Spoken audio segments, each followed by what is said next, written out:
Hi,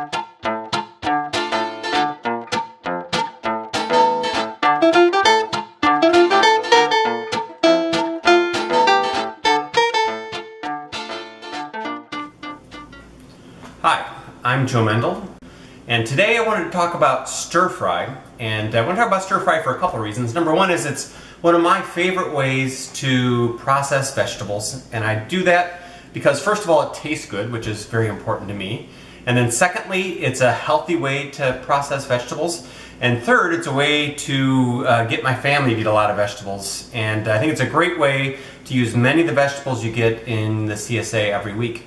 What we're going to show this time is actually the vegetables we got from the first week of the CSA, but this would apply to almost any vegetables, and you'll find that in most Chinese food, they often don't even specify in the recipe what the vegetables are. They'll say 2 cups of vegetables, and they'll expect you to pick vegetables based on texture, color, and what's seasonal and fresh. And so we can use that approach, and I think it's a great way to incorporate CSA vegetables. So I thought today as we put this video together we would take a moment and explain the vegetables we got in week 1, and we'll get some of these again in week 2 and other weeks, and also it's just good education. So first we have Swiss chard, and this is a rainbow Swiss chard, and we're going to use that in our stir fry. We'll use both the leaves and the stems today. Next we have hakurei turnips, and these are special turnips. I really like these. They're very sweet. You don't even need to skin them, and they're great just raw, but they're also going to add a nice crunch in our stir fry. And not only can you use the turnip itself, but the greens are great too. We also got a third vegetable this week, which was new to me, which is called Tokyo Bakai, and it looks a bit like lettuce and tastes kind of like bok choy, but it's actually a relative of mustard. But we'll use it really like bok choy, so we'll stir fry the leaves and the stems. We'll do it separately because they take a little different amount of time, but once again it's going to add nice flavor and crunch to our stir fry. Next I want to talk about these garlic scapes, and I love garlic scapes. They're essentially the shoot that gets sent out of the garlic when it's about to flower, and this is the bulb or the flower, and this is the shoot, and we're going to use this portion of the garlic scape. And it's both, it kind of tastes to me a cross between a scallion and a garlic, but it's basically mild garlic flavored. And then finally, in terms of the farm vegetables today, we're going to use a few other vegetables outside of these, is the sugar snap peas. And the batch that we got this week were amazing. They're super sweet, crispy, going to add great flavor and texture again to our stir fry. Okay, with stir fry, what we want to do typically is first start with our protein, and in this case we're going to do a vegetarian dish, and I have tofu, and this is actually fried tofu because I like the texture. So we're going to cut that first and then go ahead and marinate it. So let me show you how I cut this tofu. We have 4 pieces. So first I will bisect it along the length like that, so it creates 2 pieces, and then I'll slice it along the length this way. And then, well, in fact, in this case, I'm just going to cut it in half. So we have 4 pieces, and then I'm going to simply cut these into the final shape that we're going to use in our stir fry. For our marinade, I want to use ginger and garlic, kind of the foundation of many Asian dishes. And I thought I'd show you the best way, the best way I found to deal with the ginger. In fact, you can use your knife and cut off this tough exterior, but you waste a lot of the ginger. So what I'd like to use is a spoon, or you can use the back of a knife. I find it safer with the spoon. So you basically use the spoon, and you can scrape off the exterior of the ginger and then cut it up to your needs. And I'll show you how to do that, and then we'll go ahead and cut it. So it's simply like that. You can cut off all the exterior. And as soon as I finish this up, I'll show you how to cut it up. When cutting the ginger, it can be a little unwieldy. So what I'd like to do is to cut a flat spot so you can set it down, and then it's a little more stable. And then I'm going to cut it along the length, and then we'll cut it once we have the sections that look like rectangles. We'll lay those on the side, and we'll make basically matchsticks of those, and then we'll cut it into small pieces. So I'm going to put it on its stable edge here, and then cut a thin slice, and then continue slicing as long as it's stable. So I'll be able to get several cuts out of this. And it's starting to get a little less stable, so I'm going to flip it over and see these rectangles we got. Now that I flipped it over on its side, and we'll get little smaller rectangles, but it's safer. And then we'll just line all these up and cut them into a matchstick shape. Or the spoon. And so you can just simply take your cleaver in this case and create these shapes.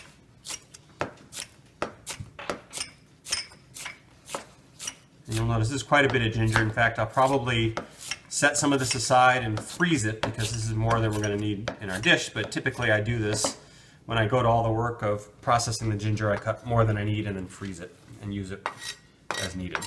So we've got it in matchstick shapes, and then I'm going to cut small shapes out of that.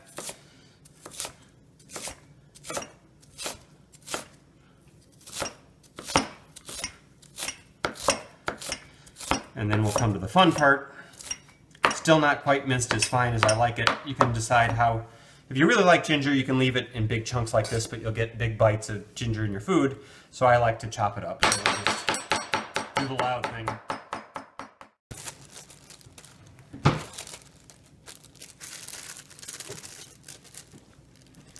It's kind of the perfect size to then make a dish. Just pop it out of the freezer and throw it in your dish. Okay, now we need to process the garlic. It'll be similar to the ginger, and with this is peeled garlic, and you notice it has a hard end. We don't want to include that. So what I'm going to do is I'm going to just thinly slice the garlic, and then stop before I get to the end, and we'll end up discarding those hard ends. So we have about 5 of these.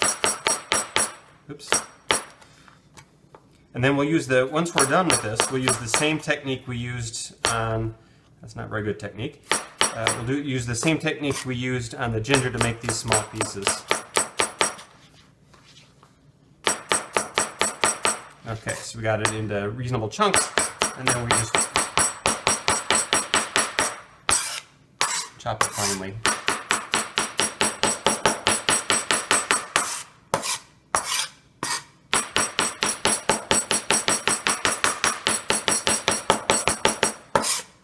Okay. So now we're going to do our marinade, and typically we're going to do a very simple marinade in this case, given that we have tofu. So what I'm going to do is I'm going to first coat the tofu with some cornstarch. It's probably about a tablespoon, and what this does is it helps the marinade stick to the outside of the tofu. If you do this with beef or pork, it's called silking the meat, but in this case we have tofu. And it's really about creating a certain texture and also helping the marinade to stick to the outside. So you can measure this, but I'm just going to do it by eye here. And that's about a tablespoon right there. Then we want to add our flavoring ingredients, and we have the ginger that we just cut up. So I'm going to add the ginger. And we cut up our garlic. I'm going to add our garlic. And then I have a few liquid ingredients to make part of our marinade. And I'm going to start with probably the most important in terms of flavor, and this is sesame oil. And sesame oil has a great flavor, but it's quite strong. So we have about a tablespoon here for the 2 pounds of tofu. So you want to be careful with how much you add because it is very strong. And then we're going to add a little bit of rice wine. And we have a little bit of vinegar, and we have a little bit of soy. In this case, this is soy, about 2 tablespoons. So it's about 1 tablespoon of each thing I mentioned, except for the soy, which was 2. And then here's our vinegar. There we go. And then I'll stir this up. You can stir with anything. I actually like to use chopsticks. Often this is what's used in Chinese cooking in terms of cooking. So I'll use 3 chopsticks, and it's a great way to stir because it kind of passes between everything and doesn't get stuck. So let's mix this up, and you'll see our cornstarch gets absorbed, and at the end we'll have very little liquid in the bottom of the pan. And you can really smell, in this case, the sesame oil. Okay, so we'll let this sit while we're processing the other vegetables, about 20 minutes, and it'll be ready to cook. One of the aromatics we want to add to our dish are scallions. And they weren't part of the CSA this time, but we do get scallions, and in fact we also get leeks, and you could use leeks the same way. But they provide great flavor, and in some ways they're a little hard to chop, so let me show you the easiest way to deal with these in your stir fry. And what I want to kind of create is, well, it would be called a julienne, but basically matchstick size pieces of the scallions when we're done. So there's really three sections. There's the dark green section on the top, and then there's the middle section, which is light green, and then there are ends which are white. So what I want to do is first chop off the ends that might be a little bit old. So we'll just chop all those off. And then we're going to create the three sections I mentioned, but first I'm going to trim the root off, the white part. So let's line these up, and then we'll cut the root off.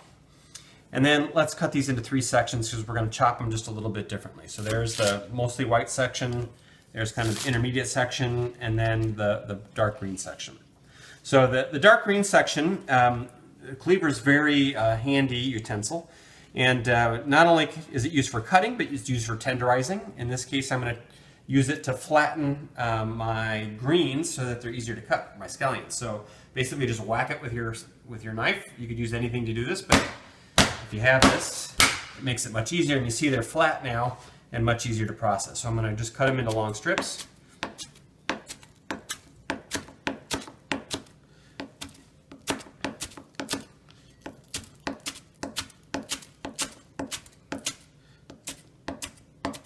Okay, and then we'll cut these into the size we want. I'm going to do it about half, so we're going to have pieces about that big. So I have, I usually when I'm doing stir fry, I end up with 2 bowls. You may be more precise than this, but for me it works. I have the vegetables that are going to be cooked really quickly, and I put those in one bowl, and then I have a bowl for the vegetables that take more time, and I'll put those in a separate bowl. So these are really quick, so I'll put them in the quick bowl. And then we have the intermediate pieces here, and we kind of really basically use the same technique, but it takes a little more effort to whack that. This one's dirty. I'm going to just set that aside, clean it later. Let me get this. Okay, so we'll cut it the same way. And in different Asian dishes, they actually use different part of the scallion. In our case, we're just going to use it all. And we'll cut these in half. End up with nice pieces. Okay, I'm starting to cry, just so you know. And then this part, you really can't treat it the same way because it's firmer. So what we want to do is we want to cut off one side into a thin piece, and then we'll roll it on its edge so it's a little bit more stable, but you have to be careful because it does move, so you don't want to cut your fingers. And then cut this into thin strips. Got to do a little slower here, and it does move around. And we'll do that with all these, and then we'll chop those again also.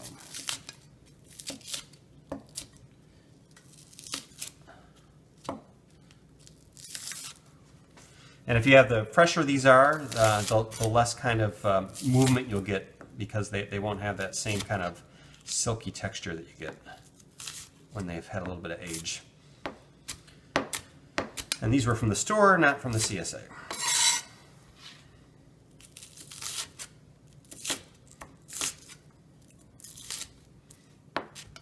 Okay, and these, because they have a little stronger flavor, I'm going to cut them a little smaller.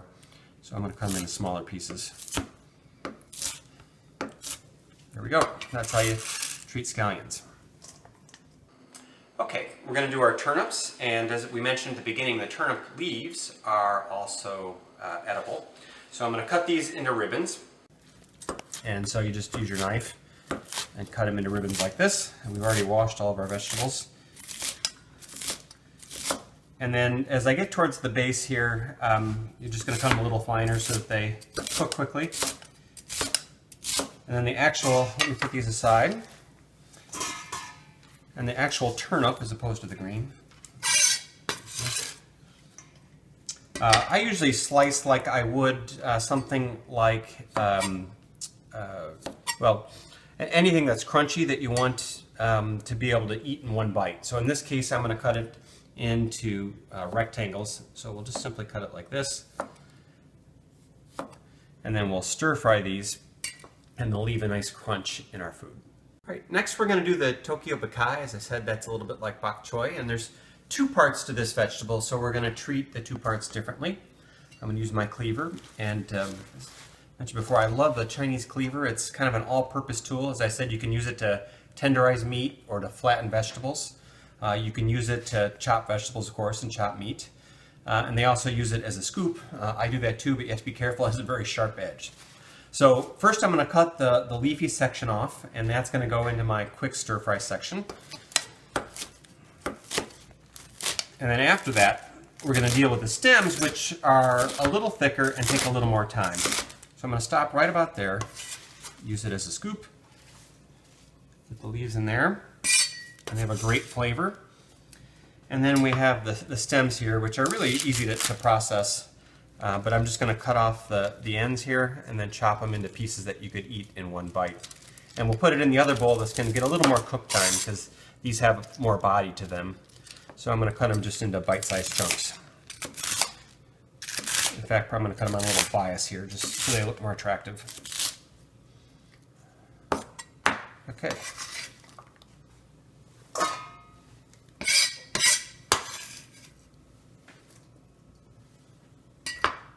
Swiss chard is very similar to the Tokyo Bakai. We have a section that will cook quickly, the leaves. So I'm going to cut those off first. And we'll be left with the stems. And the stems, if not cut finely and cooked enough, have kind of a bitter taste. But if you cook them, they have a delicious taste. So I'm going to cut the leaves up here. And then kind of leave the center of this. And then we're going to cut up the stems and put those in the longer cooking section. So you can see we're getting quite a pile of greens here, but it'll cook down to a much smaller proportion when we're done here. Clean this up. And the stems, I'm going to cut the ends off.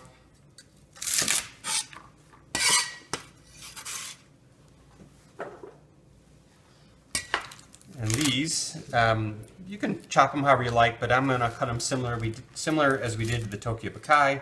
I'll do it on a bias just to make an interesting cut. And these will get more time on the heat to make sure that they sweeten up.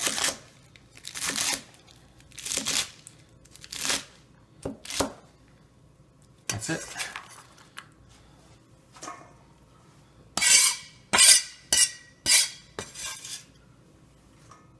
We're going to do the sugar snap peas, and these are really simple.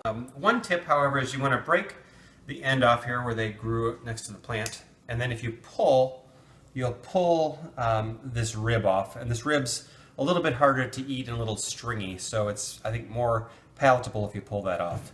And then we'll simply cut these, and one technique you can use is rather than just cutting in half, if you really want to try and get equal lengths of all your portions, if you cut on a diagonal, you can adjust your cut so that each piece, no matter how long the original section was, is going to end up being about the same length. So we can take a pea that has a different length and by changing our angle, create something with equal length that will cook at the same time.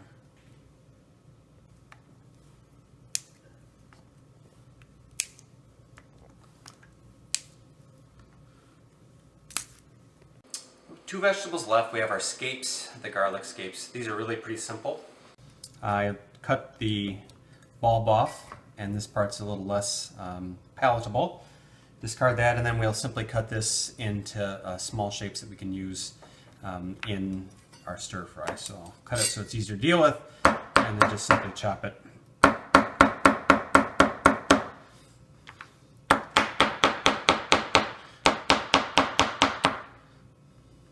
It's that easy. Okay, we're going to cut our celery.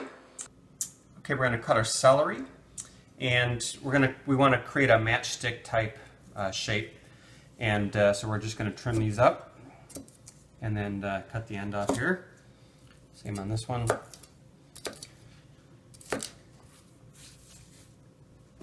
And we want to cut them into sections. This is about the final length that we want our matchsticks to be. It's about that long, about 3 inches. And then I find it's easier if you flip it over and then simply cut it like this, and it'll be ready to stir fry. Last one, I have 2 peppers. I have a jalapeno and I have a serrano. And I want to cut these up and put them in our stir fry also. I like heat. These are of course optional. I find the easiest way is to grab it by its stem, put it on its end, and then take your knife and go along the edge. And you'll see that we eliminate most of the seeds and most of the rib. The seeds you see in the center and the rib are the hottest section. So with this technique, we avoid some of the heat.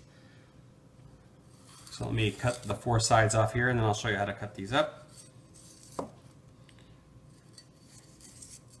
And you see on our first piece we have a little bit of the rib left, but I want a little bit of heat added, so I'm going to leave that there. And then cut these into strips. And then we'll cut these into reasonably small pieces so that you don't get too big of a bite at once and have people ask for milk right away while they're eating your food. So we'll just chop these. You see in this case it's a little easier to use the rocking motion rather than the slicing motion, just so it's stable. I put one end and then rock it down. And notice I keep my fingers curled so that if I slip, I'm less likely to cut my fingers. So there's our first pepper. And we'll do our second pepper here. Basically the same technique, it's a smaller pepper, so you have to be a little more careful. If you want more heat, I would put it in the pile that's going to be stir-fried less. If you just want some of the flavor without as much heat, you can put it in the section that's going to be stir-fried longer. And in my case, I'm going to put it in a longer section. After this, we'll make a simple broth that we'll use to flavor our dish at the end. And then we'll start stir-frying. Now we're going to make our broth, and the broth creates a lot of our flavor, and it's going to be very similar to our marinade with a few extra ingredients.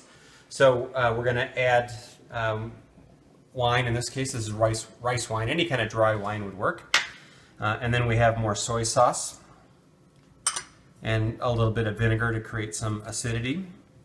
And then once again, our sesame oil, which is one of my favorite flavors. And then I'm going to use mushroom broth, which in a vegetarian dish creates that kind of umami, or that heartiness type, meaty type flavor, but with vegetables. And that's going to be our broth. And then I'm going to show you how to make a slurry out of cornstarch so that we can thicken our broth when it comes time. So let me show you that. I have about a tablespoon of water in there, and you do about equal parts cornstarch. This isn't an exact science. You basically want to liquefy your cornstarch in water here so that when you pour it in, it's not going to be lumpy. And if you were to just try and pour this in when in a hot dish, it would already solidify and create lumps. And this way you can create a liquid that will thicken as it gets heated.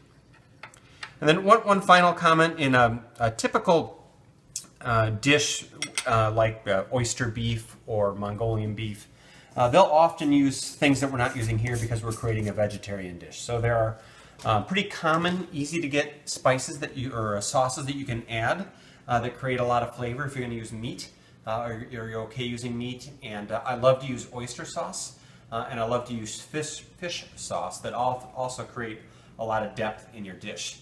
In this case, we're doing completely vegetarian. All right, Chinese food, it may feel like we did a lot of work, but typically most of the cooking time is in all the prep work. So our prep work's done. We're going to stir fry now, and you'll see it'll go very quickly.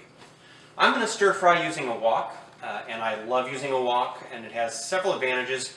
But I didn't always have a wok, and in fact I used a heavy cast iron skillet. Any skillet that can take high heat, you can also use the same technique. The advantage of a wok, there are a couple. One is just because of the shape, it tends to splatter a little less on the stove, although it will still splatter. Secondly, because of the round shape, it's very efficient around heat, and it also takes less oil. But you can do the same thing in a skillet. So in most dishes, you would start with the protein. In our case, it's tofu. So our wok is getting hot. I'm going to turn it up just a little bit here. And you want to use an oil that is a high heat oil. A common oil to use is peanut oil, but there's all sorts of other oils that you can use that are high heat. Typically an oil like olive oil would be a poor oil to choose because it does smoke or reach its point where it starts to burn at a very low temperature. So you want a high smoke point oil. Peanut oil is a great one. So you can see the wok is starting to smoke. We got some high heat. And the technique most often uses very high heat, short amount of time to stir fry a dish. So we're going to start here with our tofu. So let me add some oil. And that was probably about, I would say, 2 tablespoons of oil. And I'm just going to swirl it around the edges because it's the first time we've used the wok today. Now let that heat for a second, and then we're going to add our tofu, and you'll hear it sizzle pretty quickly. And this is just going to stay in there probably 2 or 3 minutes. So our oil's shimmering. I'll add our tofu with our marinade. You notice, by the way, that there's almost no liquid because of the addition of our cornstarch. One temptation when you're doing stir fry is to move it constantly, and you have to fight that temptation. You have to let it sit in the pan a bit and work. So I'm going to let this work for a little bit, and then I'm going to use a scooping motion and a flip when it's time to flip. We're really just creating flavors.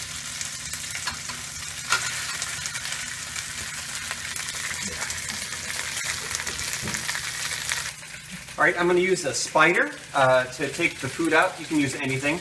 The advantage of a spider is that, first of all, it's pretty big, so you get a lot at once, and it will let all the oil stay in the pan. And remember the marinade that we added with garlic and with ginger? We want the oil to stay there so that it flavors the rest of the food we're going to cook in that oil. So I'll use my spider to get this out, and we'll set this to the side. You can see the nice golden color we have on our tofu there.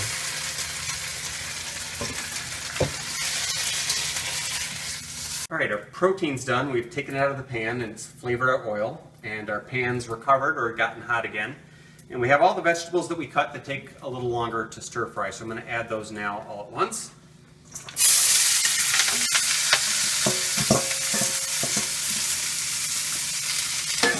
And you can hear how hot the pan was and the sizzle you got when we added that. And we'll let that sit just a minute, and then we'll stir it. And then after this cooks for a while, we'll add the vegetables that cook much more quickly after these. You can see this has beautiful colors, different shades of greens, whites, and reds. And the Chinese often pick vegetables for color in terms of the beauty of their dish. So you can see that this is reduced quite a bit. We stir-fried it about 3 minutes. And we have a large pile of vegetables that are going to cook relatively quickly. We're going to add on top. Now these, if I weren't adding so many, would cook quicker. Because we're going to add so many, it's going to take a few minutes for this to cook also.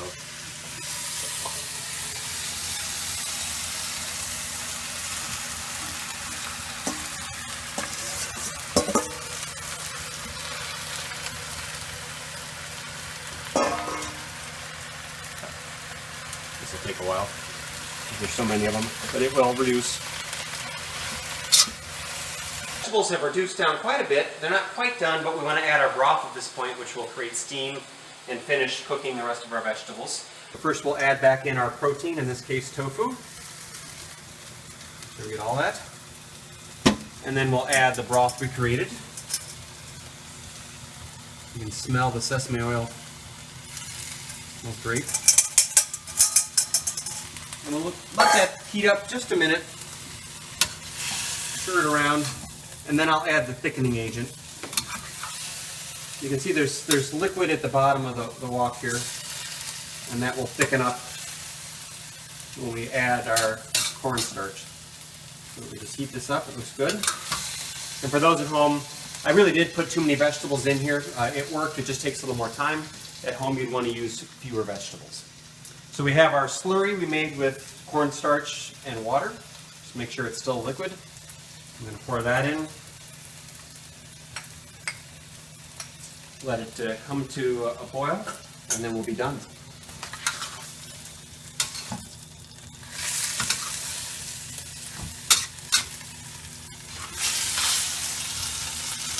So you can see I think the colors are beautiful. You have bright greens. You have the brown tofu. You have, I think, the pretty color from the Swiss chard, and it's really going to be a gorgeous dish. All right, we're ready to plate. Our dish is done. Chinese food, you usually want to create this sense of abundance and beauty. So I've picked a nice white platter that will highlight our food. And when I put the food on the plate, we really want to kind of mound it up so it looks plentiful and people can see what they're going to eat. So I'm going to go ahead and pour this onto our platter. You'll see that you want to try and create height when you plate this.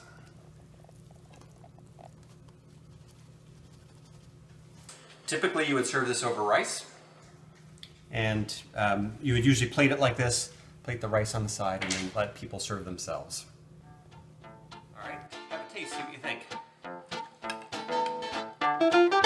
It's beautiful colors.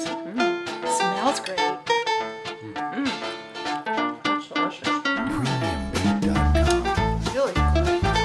Very delicious. Yes.